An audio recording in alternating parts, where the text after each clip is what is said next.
My mother had the most beautiful teeth. Her teeth are my first memory. I remember them, long and white, and bared in a ferocious grin, shining under the full moon as she told me a story. Not a fairy tale or a picture book, but my story. The story of how I'd come to her. Or rather, how she'd come to me. When I was very small, too small to remember anything at all, my mother stole me from a man and took me to live in the forest. She stole me not as an act of love, but as an act of revenge. Though I was desperate to know, she never told me what needed avenging.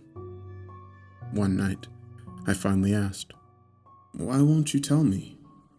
"Because you are my baby," she whispered in her low, wet voice. She stroked my face with long fingers. Her teeth glittered under the stars, rich and pale as polished ivory. "My baby will never hear, or see, or know the cruelties that haunt me." Cruelty was not the only thing my mother knew that I did not, although it was the only thing she refused to teach me. My mother tried very hard to teach me everything else she knew. Unfortunately, I was a very poor pupil indeed. My mother was a remarkable huntress. She felled elk and bear effortlessly. Sometimes she slid into the lake without so much as a ripple and returned hours later with a monstrous fish clamped in her jaws. Because hunting came so easily to her, Mother expected me to learn quickly. "Men hunt," she hissed. "They have always hunted. So shall you." But I could not hunt. Not like her. My soft, small fingers were no match for her lethal claws. My clumsy little body, somehow so susceptible to both heat and cold, trailed after her whip-like predator's form. Mother caught deer and foxes with her beautiful teeth, striking from the shadows like a snake. By contrast, my dull teeth could not even crush rabbit bones. I persevered, but did not improve. One night, while Mother snaked through the shadows, communing with trees and evading the dark things prowling the night, I curled up and wept. She found me that way, weak and weeping. I covered my eyes and held my breath. I knew it was useless. Mother could hear my heartbeat from the other side of the hill, so surely she knew I was crying, but that small scrap of pride was all I had.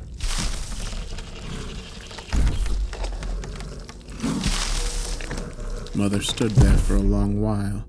Then she crept forward and covered me with fresh leaves before lying beside me. "I will feed you always," she whispered. "because you are my baby." In addition to hunting, my mother was a phenomenal creator of shelters.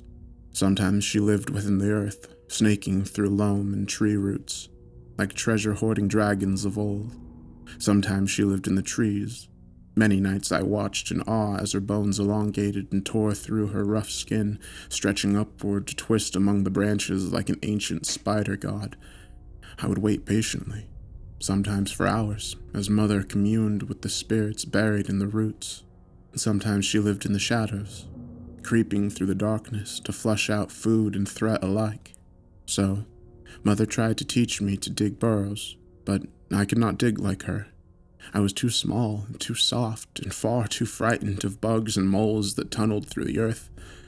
So she tried to teach me to live along the tree branches, to rest and listen as the redwoods murmured the long, strange histories of the earth. But my bones could not stretch like Mother's. I could not twist my arms to match the branches.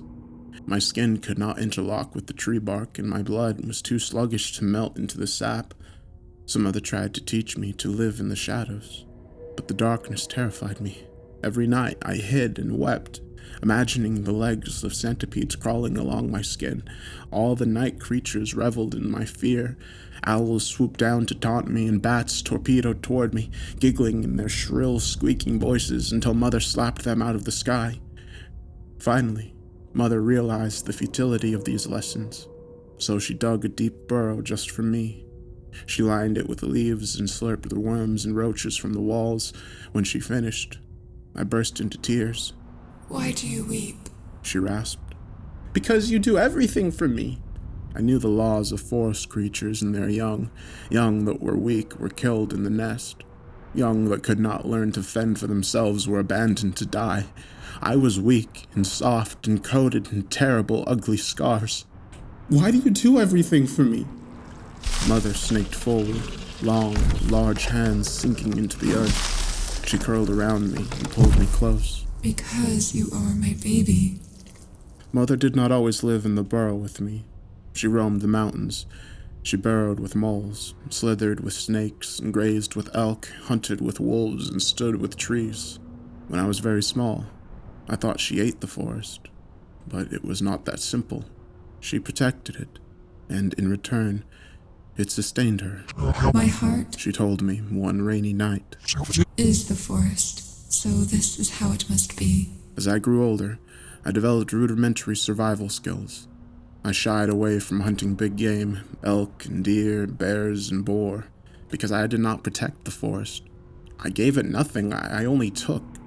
So I took as little as I could. I trapped rabbits, fished the streams, and ate wild berries. I dared take nothing else. Once I could reliably feed myself, Mother stayed away for long stretches. Hours, then days, and then finally weeks. I missed her terribly, with a deep, panicky ache. I confronted her about it one balmy spring evening. You leave me more and more. I accused. Soon you'll leave me forever. Never. She murmured. A breeze twined around us, raising goose flesh on my skin and rippling her long white hair. I will never leave you. But you do! I screamed. You already do! Before you came, I lived among the trees, listened to their warnings. I slept in the warm earth as worms and centipedes nibbled my skin. I spent many of your lifetimes within the forest, little one. So many lives at a time that I forgot my own name. I do not leave you. I have left the forest for you. I didn't come here. I sobbed. You took me. I did. So I will never leave you. When you think I've left, silence yourself and listen. Listen for me the way I listen for the trees, the animals, the stars. If you are silent and you are sincere, you will hear me. And then she left. Fury and jealousy seared my heart like a wildfire. She insulted me. She humiliated me. And after all that, she left me. Left me for centipedes and wolves and those stupid, chittering bats. I don't need you. An owl hooted angrily in response. I don't need you at all. Then I ran from my burrow. As the earthen door materialized before me, nodding with flowers and wild grasses, anger swelled inside of me. It possessed me. This wild ball of misery born of my own endless fear and inadequacy. It spoke to me. Why should you return to the burrow? It asked. Why indeed? It wasn't mine. It was Mother's. The entire forest belonged to Mother. Without her, the forest would have consumed me long ago. So I turned away from the burrow and kept running. I'll find the end of the forest, I decided. I will leave it once and for all. I ran for days, in the process treating the forest with contempt.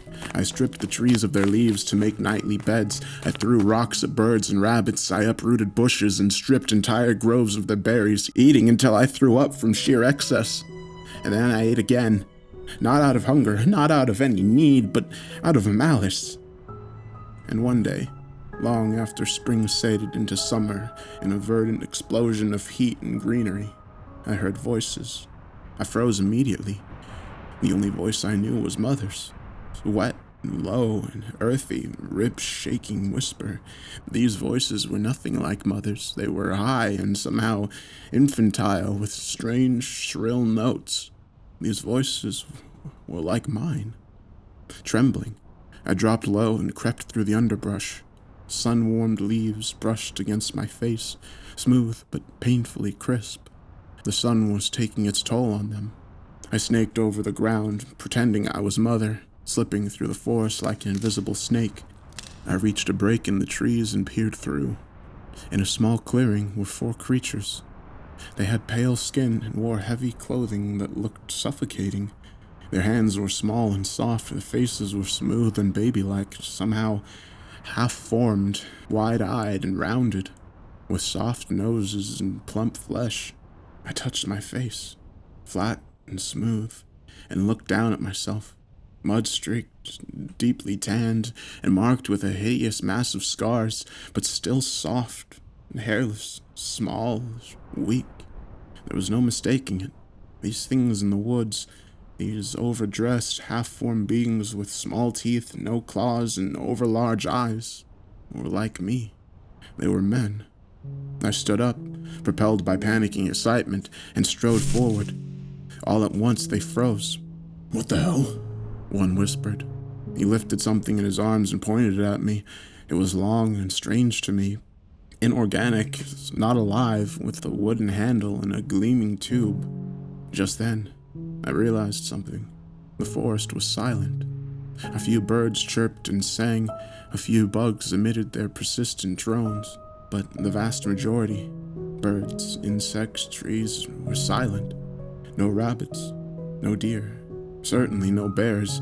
These things, these creatures like me, these men, had silenced the earth. They'd stolen the forest from itself.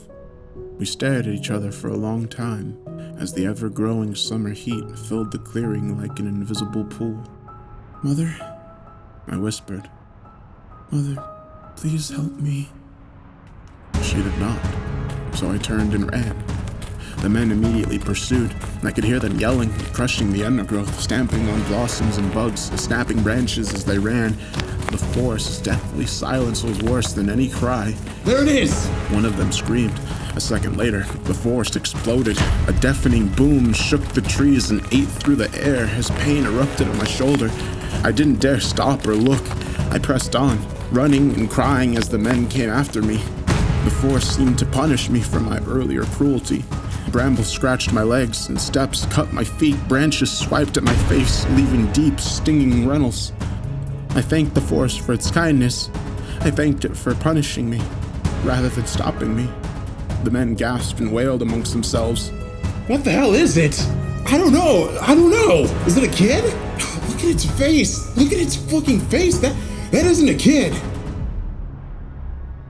Something suddenly filled my ears, drowning the sounds of the men in the forest. A deep, musical rushing, like birdsong, transformed into a turbulent river.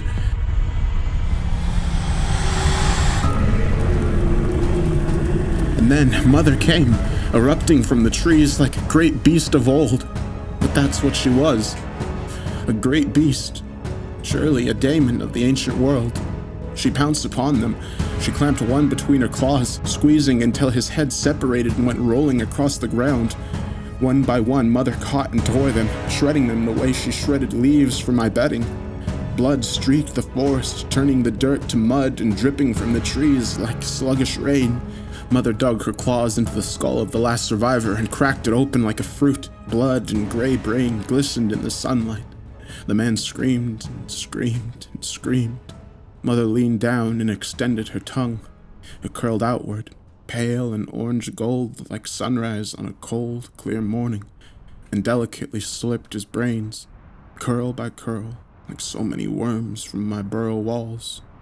By the time he stopped screaming, the forest had returned to its loud, familiar glory, murmuring trees, and singing birds, and skittering insects, grazing deer.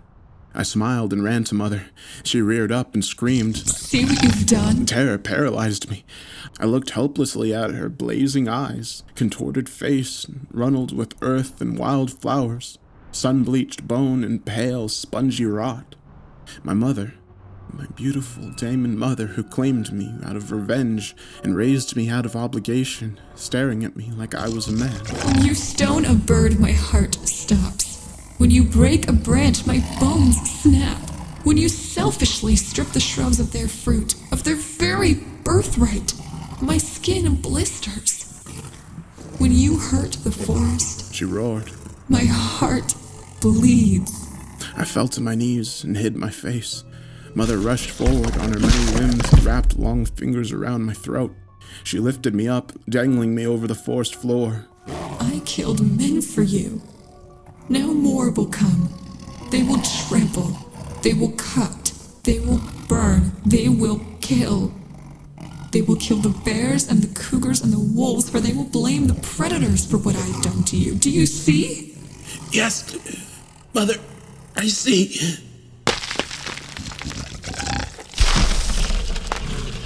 She dropped me. I hit the ground with such force it knocked the wind out of me. Mother pulled back and busied herself with one of the corpses. I looked up, shaking. Birds watched from the trees, quick and curious, full of condemnation. I averted my eyes as tears spilled. Mother returned to me.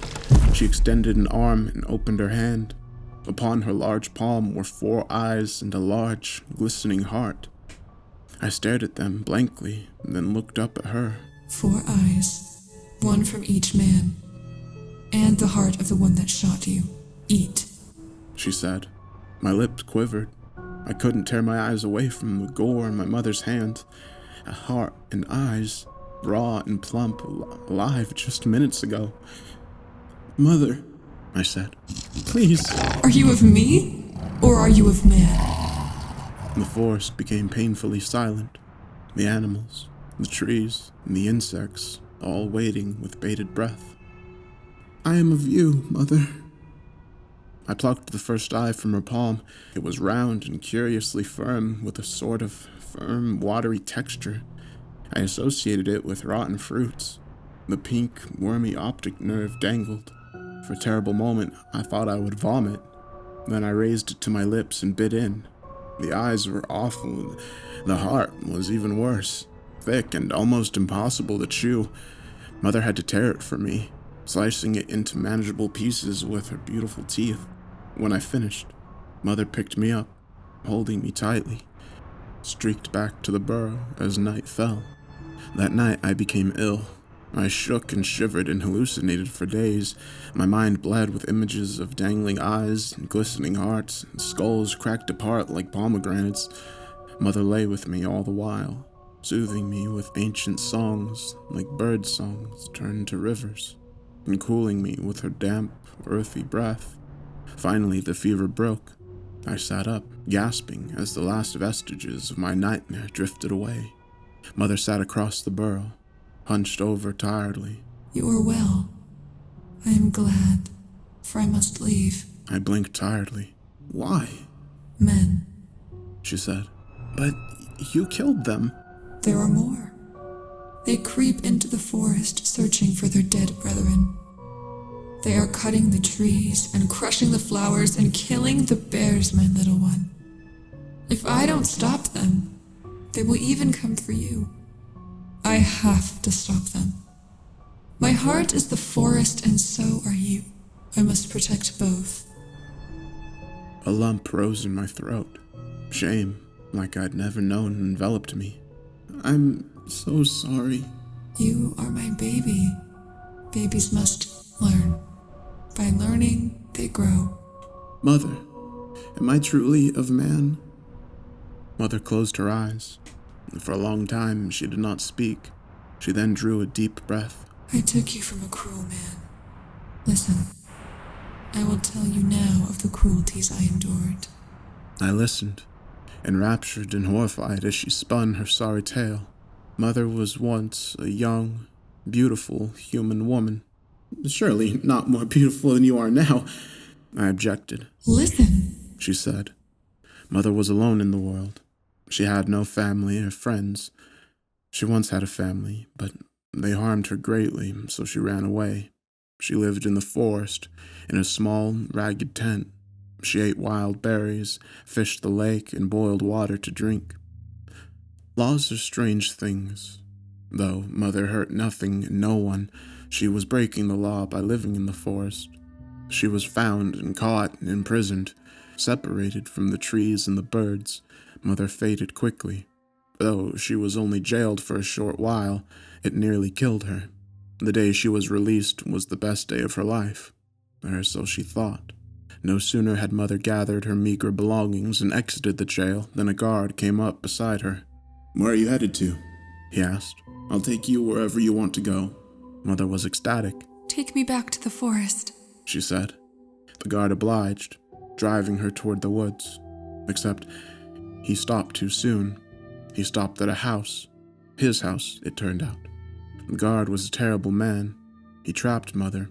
He hurt her. He tortured her, abused her in every way. He cut her open and burned her. He snapped her bones. And he put a baby in her. Mother was so broken that he missed all the signs of impending childbirth. When I came, Mother died. He dumped me in a vat of acid and scattered my liquid remains among the trees. But then, I heard you. Mother told me. Mother smiled faintly. Crumbles of dirt and root fell from her face. I heard your cry. Your need for me. I don't understand what Mother said next. It is difficult to translate, but the closest I can come is this. Everyone sings a song to those they love. Most aren't able to hear these songs. If you can't hear, it can't help you. But if you can hear it, a song is the most powerful thing in the world. It kills, it calls, it consumes, it destroys, it strengthens, and sometimes it resurrects. When I reformed and breathed again, I stole you from your father. Mother said. Then I brought you here, because you are my baby. I wept silently because I didn't know what to say. I must go, she said. The trees and the animals need me now. So remember, little one, when you are silent and you are sincere, you will hear me.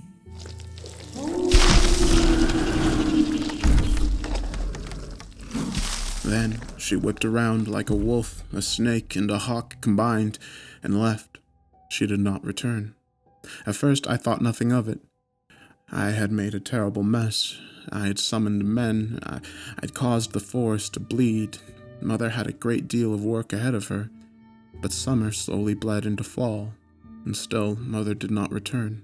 When the first snow came, dry and cold, skittering across the landscapes like powder, I knew something was wrong. The forest drifted into its winter sleep, cloaked in ice and fog. Every night I made myself silent. I mustered all the sincerity I could, and I listened for my mother's voice. It did not come. I grew thin and sick. My skin burned even as I shivered. My chest grew congested, my throat so sore I couldn't sleep. My breath came in sharp, pain wheezes. Soon, I became too weak to leave the burrow. I crawled to the doorway and ate snow. For sustenance, I slurped worms from the earthen walls. It was not enough. I knew it. Only then, in the quiet and peace and fear of approaching death, did I become truly silent. Only then did I hear the voice of my mother. I heard her in my dreams. The low, rushing voice like music made into water. I am coming. I am coming because you are my baby. I smiled and slept. Next thing I knew, I was cold and wet, shivering, but awake. I shot up and screamed as my skin brushed the thick, flour-matted hide of my mother. I spun around, smiling, and froze. Mother lay beside me, panting. Blood seeped from 100 wounds, crusting her hair. The exposed bones in her hair were crushed and concave, leaking gore and blood. Without opening her eyes, she smiled. I heard you. I heard your song. Tears blurred my vision. My chest began to hitch. I couldn't draw breath. It was like I was sick again, drowning in pus and trapped fluid. Only I wasn't dying this time. My mother was. Then stay, I said. You have to stay because you can hear my song. No. You needed to see me again, but you do not need me. I need you, Mama. I need you. No. I killed all who would harm you. But what about the forest? The forest will kill me without you. She chuckled. Her breath came terribly fast and increasingly weak. You are me. Remember, you are of me. You are my baby. My mother, my beautiful, ancient mother. drew a shallow breath, and lay still. I lay beside her for many days, and then, when she began to stink, I left. A hiker eventually found me, a stupid, solitary hiker with a soft heart and a great deal of patience and no fear. When I learned to speak the words of men, the authorities lost no time in telling me that Mother wasn't really my mother. They discovered my identity, at least in a manner of speaking, through DNA. My real mother, they say, was a vagrant, a Jane Doe who lived in a tent in the national park. She was alone and defenseless, two things that attract human monsters. After a brief stint in jail for loitering, my mother ended up kidnapped, imprisoned, and tortured by an as yet unidentified assailant who eventually tried unsuccessfully to dissolve her in acid. They think he attempted to dissolve my body too. That's why I'm covered in scars. It is why I frightened those hunters so long ago. The acid burns make me look like a monster to men. Since my real mother apparently died long ago, they decided that Mother, whoever she was nothing but a crazy homeless child abuser. But I know better. Even so, I adapted. I had no choice. I am of my mother, but I live among men. That's what animals must do. Their young learn, and grow, and adapt. If they don't, they die. But I am not adapting anymore. At least, I'm not adapting to live among men. My mouth is changing in ways that are terrible to people, but wonderful to me. It's my teeth, you see. I'm growing my mother's beautiful teeth. Looking at my teeth in the mirror, it was frightening and electrifying. Joy and terror ran through my veins in equal measure. It had to mean something. So I fell asleep. I became sincere. I listened, and I heard. I heard the voice of my mother, low and rushing, like bird song turned to a wild river. She tells me I do not belong with men, because I am her heart, and her heart is the forest. She tells me I must return, and she tells me she is waiting for me, because I am her baby.